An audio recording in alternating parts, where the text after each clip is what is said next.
Expand your vocabulary with our Core 2000 Words ebook. It's free and packed with essential expressions that you'll use on a daily basis. Start building your vocabulary today. Click the link in the description below to download your free Arabic ebook before it's gone. Most people who learn a foreign language learn it so that they can one day have real-life conversations with native speakers. When you start out learning and crack open your first textbook or listen to your first podcast, having a real conversation can feel like a fantasy. When everything about a language feels new, it can be overwhelming. But this couldn't be further from the truth. While it does take a significant amount of time and effort to become fluent, having a conversation might not be as far off as you think. In this video, we'll look at 3 ways you can boost your conversational skills and start talking to native speakers. Number 1. Find native speakers and practice with them. It's unlikely you live near a big group of native speakers to practice with. If you happen to be in a major or international city, your chances may be better. Check and see if your city has a general language exchange. Chances are there could be a native speaker there who is also trying to learn another language. Practicing in person with a native speaker is probably the most interesting option for honing your speaking skills. But if you can't find anyone where you live, the next best option is to look online. Luckily for language learners, the past 10 years or so have seen an explosion in online language exchange sites. On these websites, you can search for someone who is a native speaker of your target language and is also learning your native language. The idea behind a language exchange is that you communicate with them via video or text chat, and half of the time, they help you practice your target language, and for the other half, you help them practice theirs. Practicing via an online language exchange is a highly effective way to practice your conversational skills. Number 2. Work on pronunciation. Pronunciation is often an overlooked skill when it comes to learning a foreign language. Most people think of a good foreign accent as a luxury rather than a necessity. But what most people don't talk about is how having a good accent boosts your listening and comprehension skills. If you can hear a sound from a foreign language and know how to make it yourself, then you're more likely to understand native speakers when they talk at normal speed, and you're also more likely to remember any new words or phrases you come across. Having a good accent means that the language no longer sounds foreign. Instead, it sounds familiar, maybe even natural. So how do you go about perfecting your accent? The best way is to break down the language into its individual sounds. Make note of any sounds that are the same or similar to your native language and of those that are different. Of the sounds that are different, spend your time practicing the ones that you find the hardest to say correctly. After you're comfortable with the individual sounds, you can start linking together words and phrases. This is where accent practice starts to get really fun and interesting. Get your hands on some native speaker audio from a TV show, song, or podcast. Play the audio back and listen closely a few times. Take note of how words blend together in speech. Then, do your best to imitate what you hear, trying to match the speaker's emphasis and intonation. Our language learning program's playback feature is perfect for this. Record yourself and compare it to the original recording. Rinse and repeat until you're comfortable with the audio selection, and then move on to something more difficult. This is how you can break through the accent barrier and really start to make the language your own. Number 3. Learn phrases, not just individual words.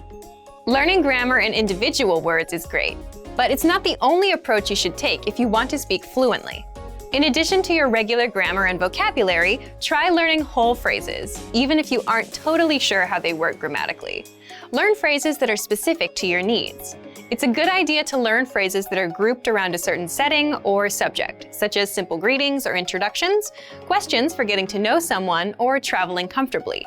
You can even learn filler phrases, which you can use so that you have something to say when, well, you don't know what to say. Learning phrases like this will help you become conversational faster. You may not understand what you're saying literally, but as long as you know the general meaning behind the phrase and know when to use it, you'll be able to talk like a native. Eventually, your knowledge of grammar and vocabulary should catch up with the phrases you know. Learning a new language should feel like an adventure.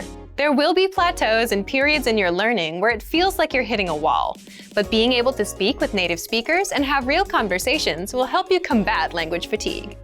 After all, talking to someone face-to-face in a foreign language is one of the main reasons we start learning in the first place.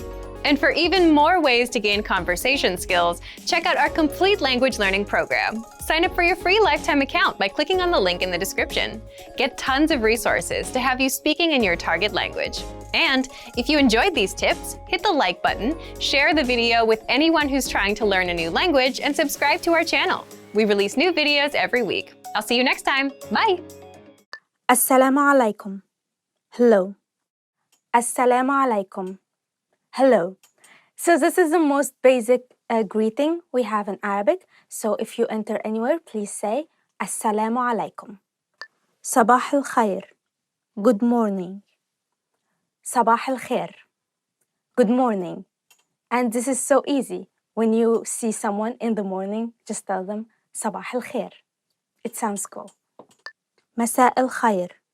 Good afternoon. Masa al khair. That is good afternoon. تصبح على خير. Good night. تصبح على خير. That is good night. When someone goes to bed, you simply tell them تصبح على خير. Good night. ما اسمك? What's your name? السلام عليكم. ما اسمك? Hello. What's your name? أنا بريهان. I am Perihan. So in reply, the other person says أنا and then their name. أنا means I am, and then they put their name. So, ما اسمك? What's your name? أنا بريهان. I am Perihan. تشرفنا. Nice to meet you. تشرفنا. Nice to meet you. So now you have a whole conversation. ما اسمك? أنا بريهان. تشرفنا. What's your name? I am Perihan. Nice to meet you. كيف حالك?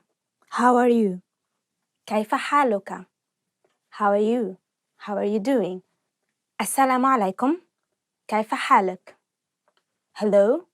How are you doing? أنا بخير. شكرا. ماذا عنك? I'm fine. Thanks. And you? And this is the reply to السلام عليكم. كيف حالك? That is hello. How are you? And you say أنا بخير. شكرا. ماذا عنك? I'm fine. Thank you. How about you? من فضلك. Please. من فضلك. That means please. So you can say اجلس من فضلك, which means please sit down. شكرا. Thank you. شكرا, which means thank you. شكرا على الهدية. Thank you for the present. عفوا. You're welcome. عفوا. You're welcome. So from the beginning, شكرا على الهدية. Thank you for the present. And you reply, عفوا. You're welcome. نعم. Yes. نعم, which means yes. So for example, you can say, هل تريد قهوة? Do you want coffee? And you reply with نعم. Yes. And you can also add من فضلك.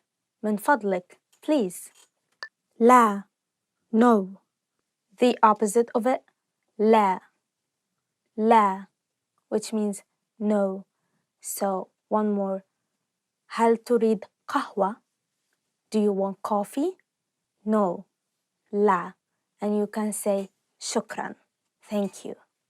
حسنا. Okay. حسنا. Okay. فلنذهب إلى الحديقة. Let's go to the park. And you say حسنا. حسنا. Okay. عذرا. Excuse me. عذرا, which means excuse me. So for example, you can say عذرا علي الذهاب. عذرا علي الذهاب, which means excuse me, I have to go. أنا آسف. I am sorry. أنا آسف, which means I'm sorry. For example, you can say أنا آسف على التأخير. I'm sorry I am late. كم الساعة? What time is it? كم الساعة, which means what time is it? You can ask someone كم الساعة? كم الساعة الآن? Which means what time is it now? And you can say it's 1:30. إنها الواحدة والنصف. إنها الواحدة والنصف. أين المرحاض? Where is the restroom? أين المرحاض? Where is the restroom? So you can say عذرا أين المرحاض? Excuse me, where is the restroom? انتظر لحظة. Wait a moment. عذرا انتظر لحظة, which means excuse me, wait a moment. بكم هذا? How much is this? بكم هذا الفستان? How much is this dress? الحساب لو سمحت. Could I get the check, please? So, for example, if you're in a restaurant, you can do this simple hand sign, which is like this, and you say, الحساب لو سمحت. الحساب لو سمحت. Could I have the check, please? النجدة. Help. النجدة, which means help. So, for example, you can say, لقد سرقت حقيبتي. My bag was stolen. النجدة. Help. أراك لاحقاً. See you later. أراك لاحقاً, which means see you later. So when you say goodbye to your friend, you tell him أراك لاحقاً. And if you're saying goodbye to a group of friends, you say أراكم لاحقاً. أراكم لاحقاً. مع السلامة. Goodbye. مع السلامة, which means goodbye. أنا ذاهب إلى المنزل. مع السلامة. I'm going home. Goodbye. Waiter. Waiter. The first word is waiter. Waiter. And in Egypt, sometimes we call it garçon or الصبي. الصبي. الصبي means the boy. For example, you can say هقول للويتر يجيب منديل. هقول للويتر يجيب منديل. I'll ask the waiter to get some napkins. سلطة. Salad. سلطة. سلطة. Salad. عايز سلطة. عايز سلطة. And usually, like, you know, when everything is chaotic, like when everything is so confusing and you don't know what's going on, you say like, is salata di? Is salata di? What kind of salad is that? Like everything is so messed up and you don't know what's going on. Just like a salad. Menu, menu, menu, menu. For example, you can say, ممكن المنيو? ممكن المنيو? Can I have the menu? يطلب, to order. يطلب, يطلب, to order. هنطلب دلوقتي. هنطلب دلوقتي. We will order now. The next one is مية. Water. مية. مية. Water. For example, ممكن مية لو سمحت. ممكن مية لو سمحت. May I have some water, please? الحلو. Dessert. الحلو. الحلو. Dessert. For example, menu الحلو لو سمحت. menu الحلو لو سمحت. The dessert menu, please. Chef. Chef. Chef. Chef. Which means chef. For example, الشيف بتاع الفندق ده ممتاز. الشيف بتاع الفندق ده ممتاز. This hotel's chef is excellent. وجبات سريعة. Fast food. وجبات سريعة. وجبات سريعة. Fast food. For example, مش بحب الوجبات السريعة. مش بحب الوجبات السريعة. I don't like fast food. مطعم. Restaurant. مطعم. مطعم. Restaurant. For example, جربت المطعم ده قبل كده؟ جربت المطعم ده قبل كده؟ Did you try this restaurant before? فاتورة. Bill. فاتورة. فاتورة. Bill. For example, you can say عايز الفاتورة لو سمحت. عايز الفاتورة لو سمحت. I want the bill, please. Sometimes in Egypt, you can see or do this gesture to refer to the bill as well that you wanted.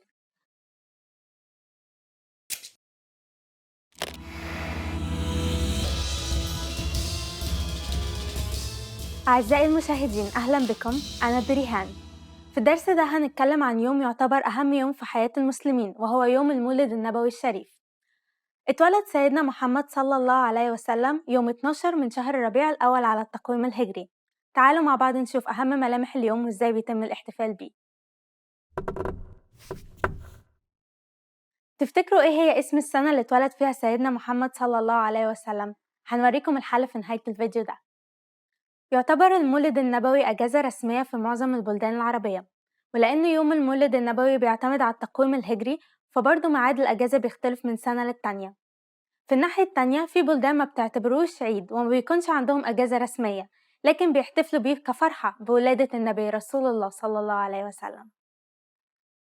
الرسول محمد صلى الله عليه وسلم نفسه عمره ما احتفل بيوم عيد ميلاده، إلا إنه كان بيصوم اليوم ده بس، ولكن تعبير لحب المسلمين ليه فبيتم الاحتفال بيه حالياً. من مظاهر الاحتفال إقامة مجالس ينشد فيها قصايد مدح النبي، وبيكون فيها دروس من سيرته وذكر صفاته وخلقه. تفتكروا إيه أهم ملامح الاحتفال بالمولد في مصر؟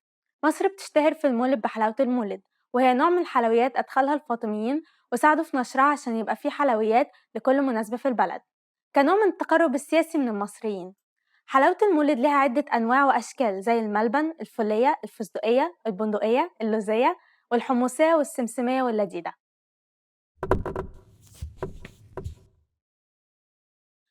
من كتر حب المصريين في اليوم ده، الفنانين المصريين عملوا عمل فني للأطفال سموه الليلة الكبيرة. الليلة الكبيرة هو أشهر أوبريت شعبي مصري بعرايس الماريونيت، اتقدم على مسرح العرايس وبيوصف المولد الشعبي في مصر. ودلوقتي نشوف مع بعض حل السؤال اللي سألناه من شوية. تفتكروا إيه هي اسم السنة اللي اتولد فيها سيدنا محمد صلى الله عليه وسلم؟ بيطلق على السنة اللي اتولد فيها سيدنا محمد صلى الله عليه وسلم عام الفيل، وده لأن في السنة دي حاول ملك اليمن إبرهة الحبشي إنه يهدم الكعبة باستخدام فيلة، ولكن ما قدرش عشان الله سبحانه وتعالى بعت طيور شايلة حجارة من نار جهنم رمتها على جيش إبرهة فاتغلب الجيش. إيه رأيكم في درس النهاردة؟ هل اتعلمتوا شيء جديد ومثير للاهتمام؟ وانتوا كمان ابعتوا قولولنا هل في أعياد مشابهة للمولد النبوي في بلدانكم؟ نرحب بتعليقاتكم على arabicpod101.com. أشوفكم الحلقة الجاية.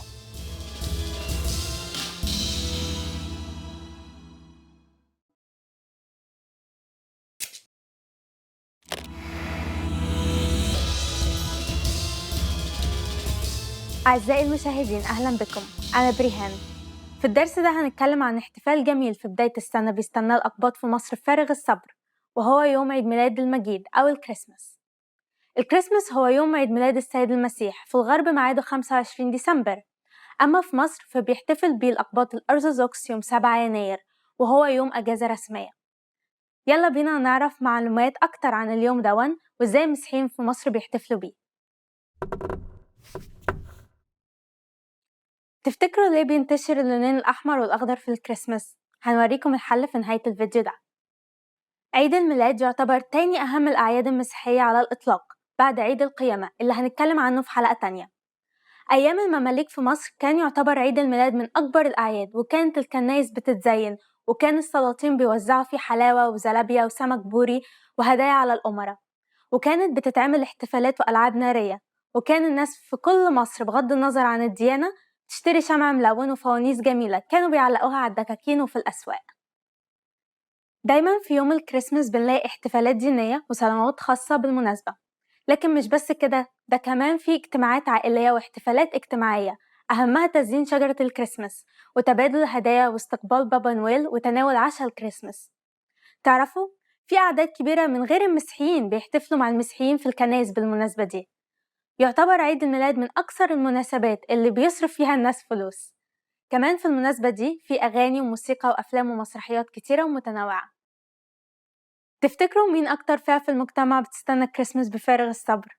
التجار هم أكتر فئة في المجتمع بتستنى الكريسماس، لأنها فترة رائعة لاحتفالات أسر مصرية كتيرة دينيا واجتماعيا، ومناسبات تجمع شمل العائلات والأصحاب، وبالتالي بيكتر تبادل الهدايا بينهم. من أكتر الهدايا المتبادلة في الفترة دي هي الهدايا الذهبية والساعات والإكسسوارات الحريمي والشنط الجلدية والعطور. ومن أهم أشهر المناطق اللي بيشتري منها المسيحيين لوازم العيد في مصر هي منطقة درب البرابرة.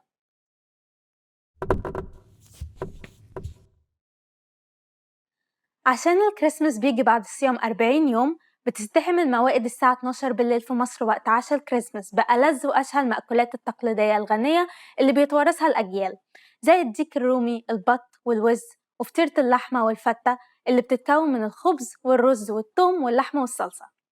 وعشان كده ريحة الأكل الشهي بتنتشر في أغلب أحياء مصر الساعة 12 بالليل. ودلوقتي نشوف مع بعض حل السؤال اللي سألناه من شوية. تفتكروا ليه بينتشر اللونين الأحمر والأخضر في الكريسماس؟ عادة يعتبر اللونين الأخضر والأحمر هما من اللونين التقليديين للإشارة والرمز بالكريسماس. السبب في ده بيرجع لأن اللون الأخضر بيرمز للحياة الأبدية، خصوصا مع استخدامه الأشجار دايمة الخضرة اللي ما بتفقدش ورقها. أما بالنسبة للأحمر فهو بيرمز للمسيح نفسه. إيه رأيكم في درس النهاردة؟ هل اتعلمتوا شيء جديد ومثير للاهتمام؟ يا ترى انتوا كمان بتحتفلوا في بلدانكم بالكريسماس زينا؟ نرحب بتعليقاتكم على arabicpod101.com. أشوفكم الحلقة الجاية.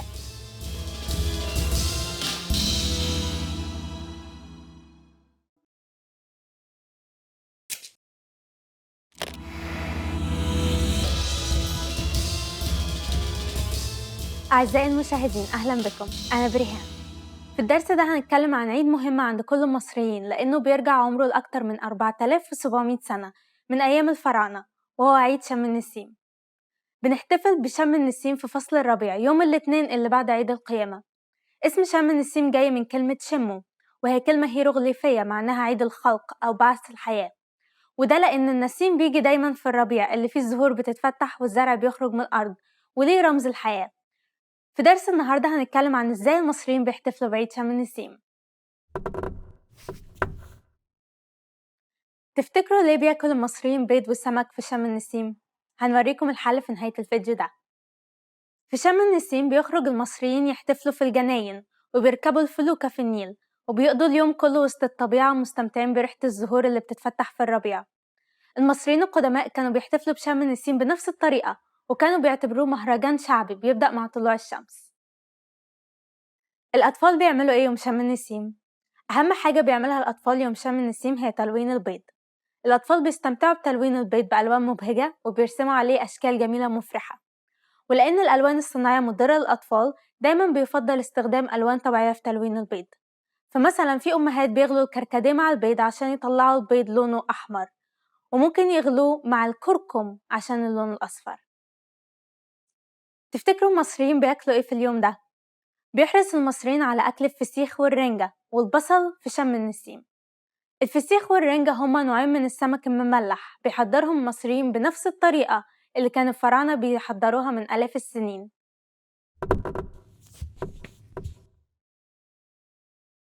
بيبدأ المصريين يومهم في يوم شم النسيم بإن هما بيشموا بصلة وبيرموها، وبعدها بيشموا مكانها وردة. البصلة بترمز للسنة اللي فاتت بكل حاجة وحشة كانت فيها، أما الوردة فهي رمز للسنة الجديدة اللي بنأمل إن هي تكون كلها ورد وتفاؤل وبهجة. ودلوقتي نشوف مع بعض حل السؤال اللي سألنا من شوية. تفتكروا ليه بياكل المصريين بيض وسمك في شم النسيم؟ البيض هو رمز الحياة لأن الكتكوت بيطلع من البيضة، أما السمك فهو تعبير لحب المصريين واحترامهم لنهر النيل، عشان كده بيحب المصريين ياكلوا بيض وسمك في شم النسيم. إيه رأيكم في درس النهاردة؟ هل اتعلمتوا شيء جديد ومثير للاهتمام؟ وانتوا قولولنا ازاي بتحتفلوا بعيد الفصح في بلادكم. نرحب بتعليقاتكم على arabicpod101.com. أشوفكم الحلقة الجاية.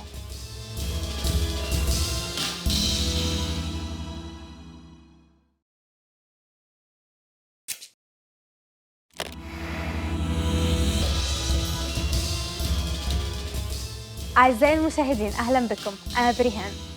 في الدرس ده هنتكلم عن عيد الفطر، وهو واحد من أهم عيدين عند الأمة الإسلامية. عيد الفطر بيجي بعد 30 يوم صيام شهر رمضان الكريم، عشان كده بيستنى المسلمين الاحتفال بمجهودهم خلال الشهر ده من صيام وصلاة وطاعة.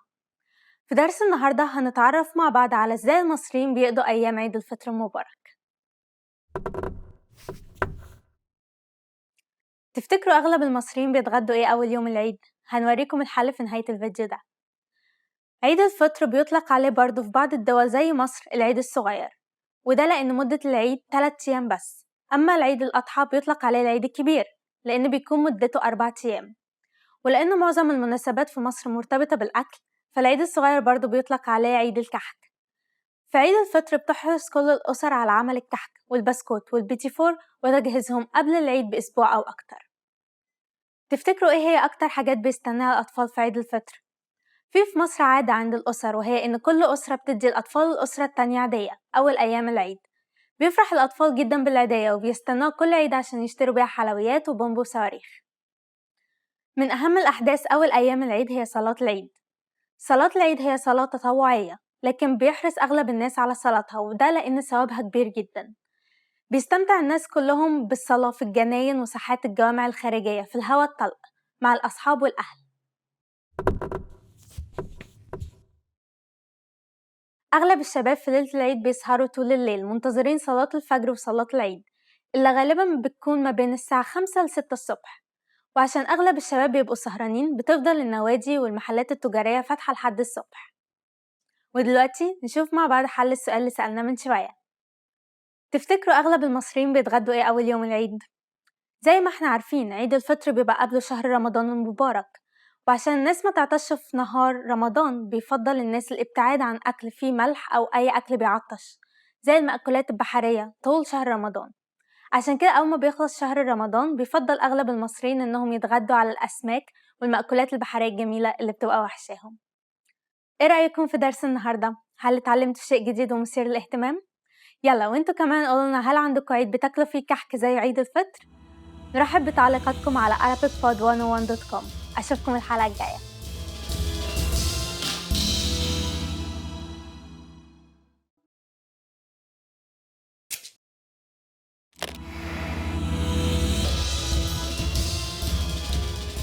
أعزائي المشاهدين أهلا بكم، أنا بريهان. في الدرس ده هنتكلم عن عيد الأضحى المبارك، وهو التاني أهم عيدين عند الأمة الإسلامية. عيد الأضحى بيكون في اليوم العاشر من شهر ذي الحجة بالتقويم الهجري، وبعد يوم عرفة أو وقفة عرفة اللي هو من أهم مناسك الحج عند المسلمين. في درس النهاردة هنتعرف مع بعض على إزاي المصريين بيقضوا أيام عيد الأضحى المبارك. تعرفوا في كام اسم بيطلق على عيد الأضحى في مصر؟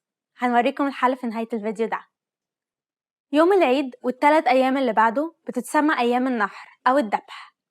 بيبدأ العيد بصلاة العيد في الصباح الباكر، وبعدها بيروح الناس يذبحوا أضحياتهم عشان بيعتبروا المسلمين اليوم اللي طلب فيه الله من النبي إبراهيم إنه يذبح ابنه إسماعيل كاختبار ليه، بس ربنا بعتله خروف عشان يفديه بيه. وعشان كده المسلمين في ذكرى اليوم ده بيذبحوا خرفان أو مواشي تانية وبيوزعوا جزء من اللحمة على الفقراء. زي ما قلنا بيبدأ العيد بصلاة العيد اللي بتكون في ساحات خارجية كبيرة وجناين ملحقة بالجوامع.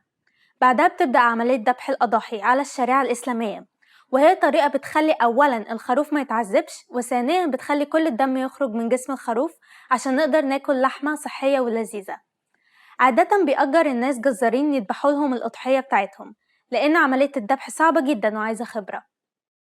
بعد ما يخلص الجزارين الذبح بيقطعوا لحمة الخروف ويوزعوها على 3 أجزاء متساوية، تلت لصاحب الأضحية، تلت للأهل، والتلت الأخير بيروح للفقراء والمحتاجين. الفقراء والمحتاجين بيستنوا اليوم ده عشان يقدروا ياكلوا لحمة اللي تمنها غالي وما يقدروش يشتروها أغلب أوقات السنة.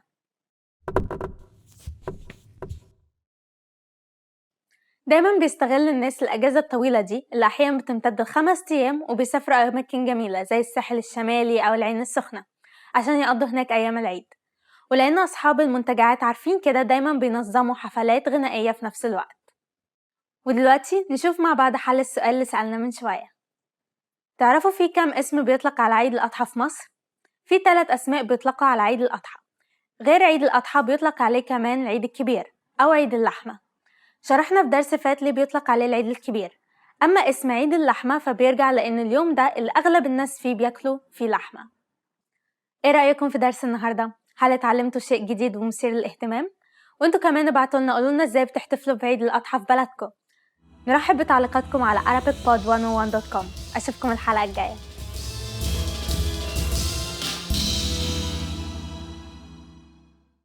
مرحبا أنا كارول سررت بلقائك.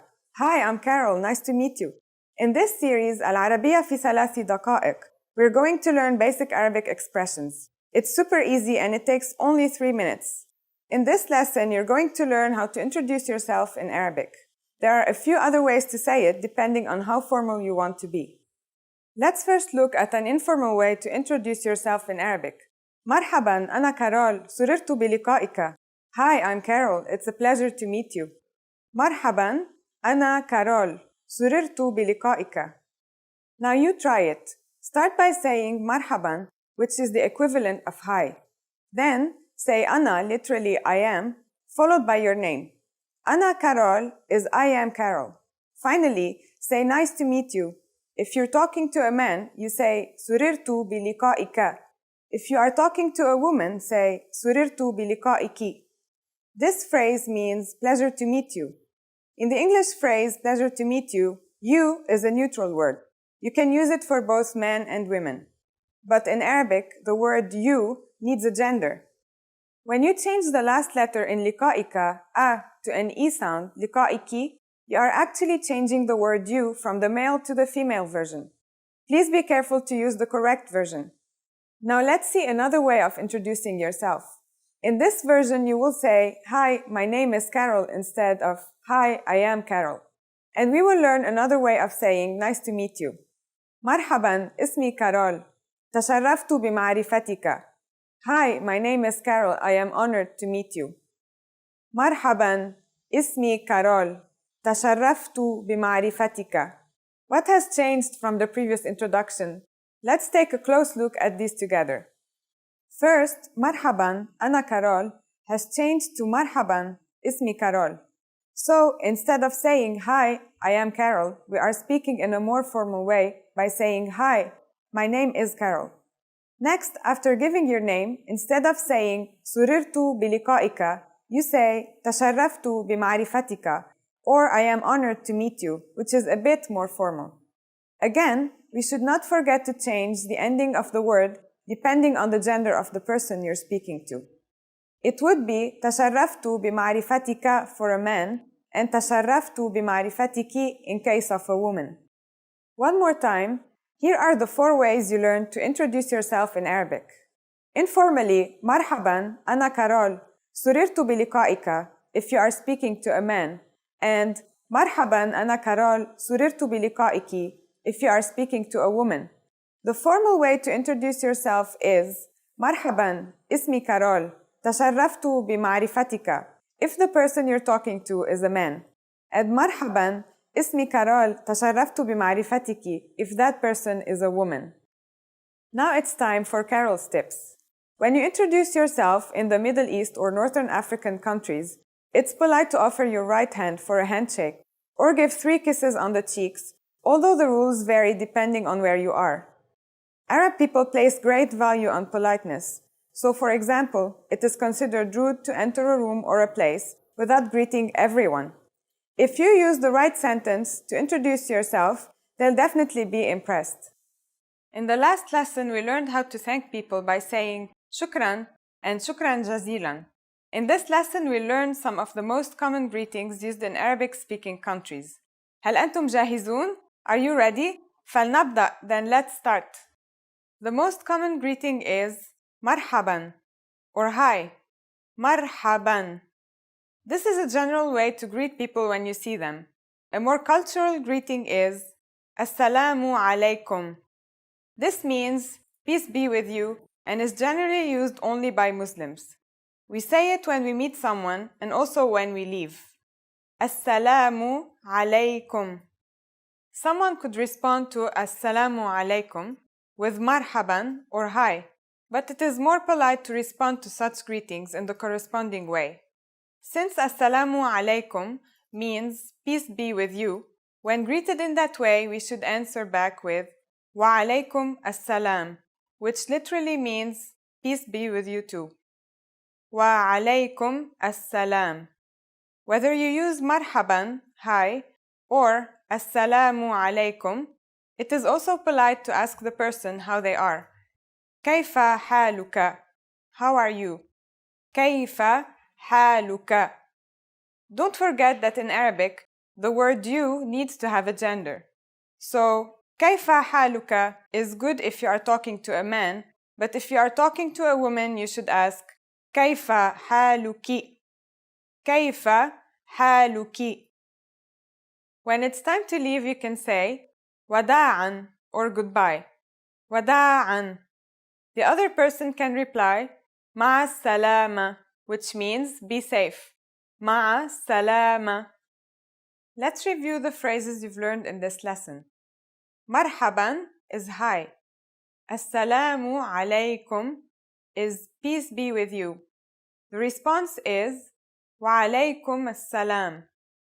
كيف حالك or كيف حالك is how are you. وداعاً is goodbye.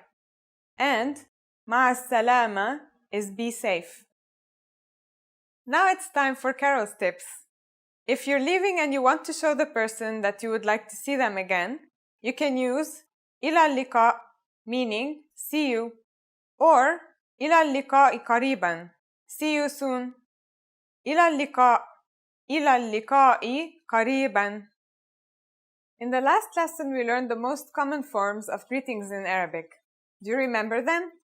We introduced marhaban and assalamu alaikum, as well as shukran and ila liqa. In this lesson, we're going to learn a very useful phrase. Do you speak English? If you find yourself in a situation where you need assistance in English, this phrase can be a lifesaver. And because you're asking it in Arabic, you can be sure that everyone will understand what you're saying, even if their answer is no. Are you ready? Then let's start.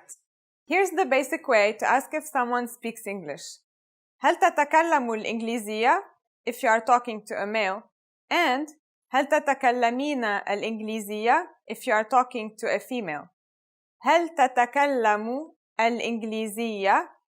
هل تتكلمين الإنجليزية? هل means do. You and speak are merged in the same word تتكلم for males and تتكلمين for females. إنجليزية means English. This is an indirect way of asking someone to speak to you in English. There are many ways of making it clear that you're asking the person to speak English to you. For example, هل بإمكانك التكلم بالإنجليزية? Means, could you speak English? هل بإمكانك means, could you? Are you able to? Or, is it possible to? And is referring to the ability of the person to speak English. Again, if you're talking to a female, you should change the last accent of ka to ki. So the question becomes, هل بإمكانك التكلم بالإنجليزية? التكلم means speaking, and بالإنجليزية is in English. To be more formal, we could add the word please to the request to make it هل بإمكانك التكلم بالإنجليزية من فضلك? In this case, the question cannot mean the person's ability to speak English anymore, because you are obviously asking them to speak English to you. Since in Arabic, the word please literally means from your favor, it should also be changed according to the person's gender. So, in case of a female, we should also change the ka ending of please in min fadlika to min fadliki. The question becomes هل بإمكانك التكلم بالإنجليزية من فضلك? The responses you will receive could be one of these three. نعم, yes. نعم. قليلاً, a little. قليلاً. There are a few ways of saying no in Arabic. لا or كلا. No, I don't speak English is لا أنا لا أتكلم الإنجليزية. لا أنا لا أتكلم الإنجليزية. It is exactly the same structure as in English. لا is no. أنا is I. لا means don't. أتكلم is I speak. And الإنجليزية is English. Since this last one is a negative statement, we need to say لا before the verb أتكلم or speak. لا literally means no, but when placed before a verb, it negates this verb, becoming don't or doesn't. Notice also that the verb أتكلم is slightly different than تتكلم, which we learned before. Remember, the verb changes depending on the pronoun used. We are now talking about أنا, Arabic for I. Thus, I do not speak is أنا لا أتكلم. Now it's time for Carol's tips. For those of you who are not native English speakers, you can obviously use this question with any language you need. Arab people study other languages at school, depending on the country they live in, so maybe you'll get lucky. Just substitute al-Ingliziyya with al-Faransiyya for French, al-Italiyya for Italian, al-Ispaniyya for Spanish, or al-Almaniyya for German. In the last lesson, we learned some words used when apologizing in Arabic, including عذراً and أنا آسف. In this lesson, we are going to learn digits in Arabic. Yes, digits, al-arqam, from 1 to 9. And you are going to learn them in only 3 minutes, 3 دقائق. Are you ready? Let's start. واحد, واحد. اثنان اثنان ثلاثة ثلاثة أربعة أربعة خمسة خمسة ستة ستة سبعة سبعة ثمانية ثمانية تسعة تسعة. Okay, now repeat after me. I'll say the digits and give you time to repeat each one. واحد اثنان ثلاثة أربعة خمسة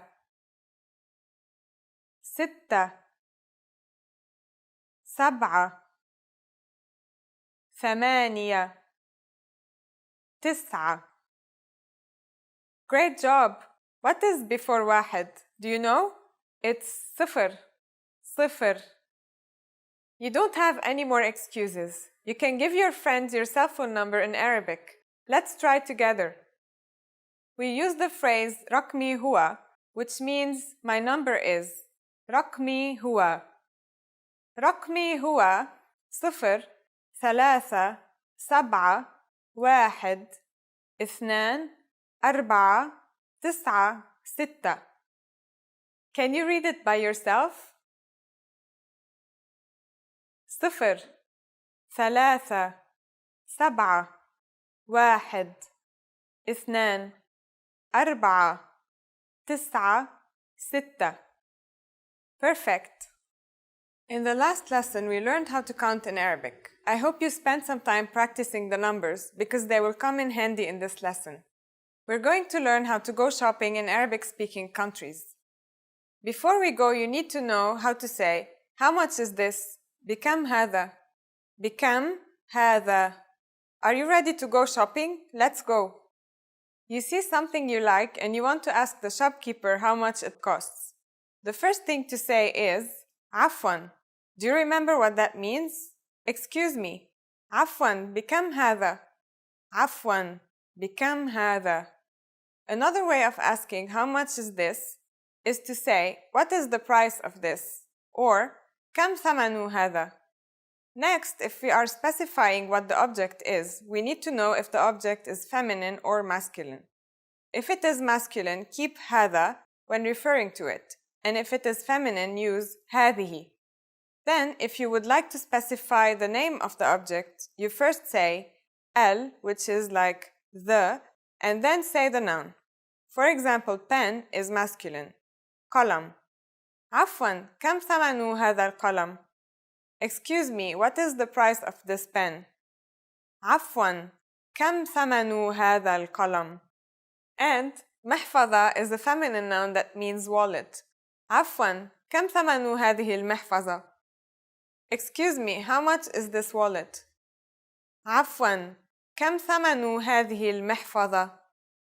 At this point, the shopkeeper can answer by saying just the price, or ثمنه plus the price for a masculine noun, and ثمنها plus the price for a feminine noun. For example, 20 lira, 20 liras, or ثمنه 20 lira. Its price is 20 liras. Now it's time for Carol's tips. After asking for the price, we can ask for the number of items we want and combine the words we learned before to make a good sentence. اثنان من فضلك. 2, please. When learning a new language, everyone should have an ultimate goal to work towards. Whether you want to be able to connect with a relative, easily order food while traveling, or go somewhere new, having an end goal for your learning can be very motivating. A popular but challenging goal is being able to speak like a native speaker. It's difficult to measure exactly when you reach this goal, and it's not something you can pick up using textbooks alone. So how do you work on making your speech more natural? That's what we're going to look at today. Here are 3 tips to help you practice talking like a native speaker. Number 1, focus on vocabulary. If your goal is to speak like a native, you might be really focused on speaking quickly or using as many complex grammar patterns as possible. But in our native languages, we're not always trying to speak as fast as possible, and we use complex grammar patterns when necessary, not to show off. Vocabulary, however, is extremely important to expressing ourselves naturally. Your choice of words can reveal a lot about you and your understanding of the language. Most learners have had the experience of using a phrasebook or a dictionary to find a word they want to use, trying the word in conversation, and getting a look of confusion from the native speaker. In some cases, although your word choice may be grammatically correct, the word may be inappropriate for the situation or totally unnatural. This is especially important in business and other formal situations, where the right level of formality and professionalism is key. Being able to understand nuances in vocabulary words can also help you understand relationships between people just by listening to the conversation. Try to listen to many different types of conversations. Listen to how people talk to their friends, their superiors, and in customer service situations. This will give you a better idea of how to talk to others naturally. In some languages, you can omit words from sentences or use more direct communication styles. It's important to be aware of these things so you can apply them yourself. Colloquialisms and slang are also commonly used in most languages. As this sort of vocabulary is always evolving, it can be difficult to keep up with the latest words. Talk with native speakers and consume media in your target language to make sure you pick up these kinds of expressions. Media is a great resource for your learning. Ultimately, knowing the appropriate vocabulary to use for each situation will really help you sound more knowledgeable. Number 2, perfect your accent. With every language, there are unique pronunciation and intonation challenges. Some languages are tonal languages, and a change in pitch can completely change the meaning of a word. Then there's the fact that most countries have multiple dialects, and so people from one area of the country may sound different from those in another. So what is the best way to listen to a wide range of accents and different pronunciations? Video and audio resources are a great way to do this. YouTube is a perfect place to start because people from all kinds of different backgrounds upload videos to the platform. You can watch educational videos, daily life vlogs, cooking shows, a travel series, whatever interests you. Pay attention to the different ways people speak. Everyone is unique. And then practice speaking like them. This kind of practice can help you sound more natural. One note, please be aware of the type of resources you're using. For example, if you find a video where a speaker uses a rare dialect, it might not be a good idea to use that for your pronunciation practice, unless you have a special reason for studying a specific accent. As a general rule, it's best to try to search for practice resources that use a standard form of the language you're studying. Number 3, copy what you hear. Do you remember how you learned to speak as a child? We rarely learned new words just listening to them, or reading after we learned how. When we were little kids, we imitated the sounds we heard by repeating the sounds out loud. While you're talking to a friend, watching videos, or listening to audio in your target language, you can do this to try and replicate the way they speak. Doing this will help you work on mastering the flow of the language, your accent, intonation, and pronunciation.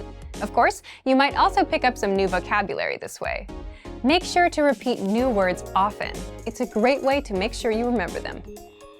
Try doing this using a number of different mediums and sources. That way, you'll be exposed to the diversity that the language offers and master the fundamentals of pronunciation. For example, you can watch and imitate several different YouTube videos and audio CDs, but try a few different sources, like different creators or different audio types, to make sure you experience a wide range of communication in your target language. If you're using our language learning program, you can even get your own teacher with Premium Plus. Your teacher can answer questions, give assignments, and even listen to your recordings and give you advice on pronunciation. Completing these kinds of lessons with a native teacher can really boost your confidence in your speaking skills.